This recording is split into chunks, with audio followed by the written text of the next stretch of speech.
It didn't take me long to decide that A Link Between Worlds is the best game I've played in a long time.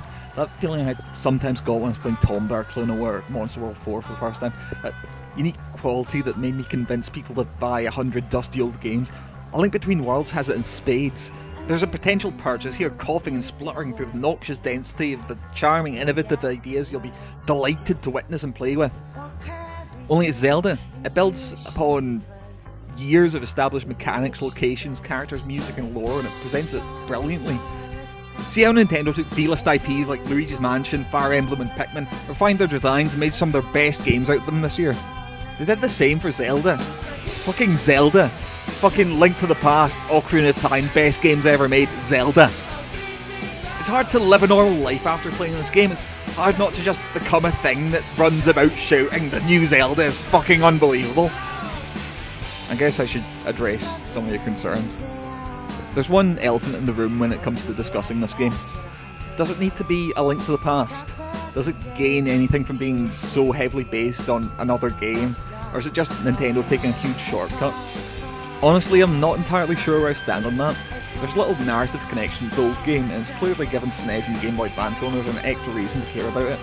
It's interesting to see how the new abilities work within the old design, but maybe an entirely new setting would have worked better for the game's sake. It's an entirely valid argument, but honestly, it's one that I only thought to question in retrospect. You can debate what it could have been, or how it compares statistically to other games, or how marketing might hinder development, or whatever. It doesn't change what a game is, though. A Link Between Worlds is the best and most elegantly designed top-down Zelda I've played. Maybe it's improving on such beloved design that has allowed them to get this good. A Link Between Worlds could be a game only designed around hindsight, a fix for all the little niggles that prevent A Link to the Past from being utterly perfect. And it would be a classic video game and one of the best titles on the 3DS, but it's much more ambitious than that. It makes A Link to the Past Hyrule physical. It models everything with height, shape and full collision, and that all plays into the gameplay.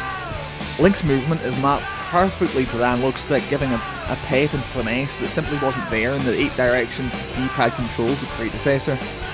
This kind of freedom of movement is something I've criticised many revivals of rigid-feeling games for in the past, but it suits this game's design beautifully.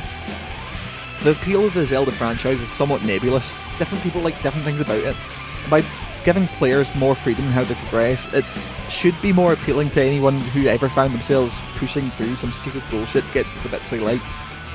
You choose which order to take on the dungeons, which items to carry, and how much to focus on getting more hearts and money.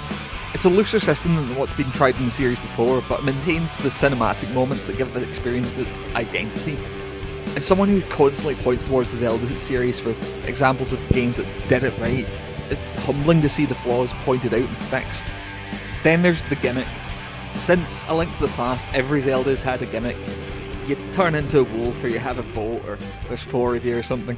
The best Zelda gimmicks are the ones that support the gameplay the best. Ocarina of Time's gimmick, other than the whole time jumping thing, was 3D, and the game did a lot to support that and make it exciting. A Link Between Worlds gimmick is that you have the ability to shift into walls. Initially it sounds really shallow, but the game does some incredible stuff with it. At times it functions a lot like Metal Gear Solid's wall hugging, but this game explores the idea far better than the whole of my favourite game series. You might need to attach yourself to moving platforms, or move through tight gaps, or like MGS, hide from patrolling guards. In some of the cleverest moments you'll have to walk over pits between suspended ledges, as when you're in the wall you can't drop or jump between heights. It's really what makes this game a 3D game, is you're working with the full layout including the height of each location.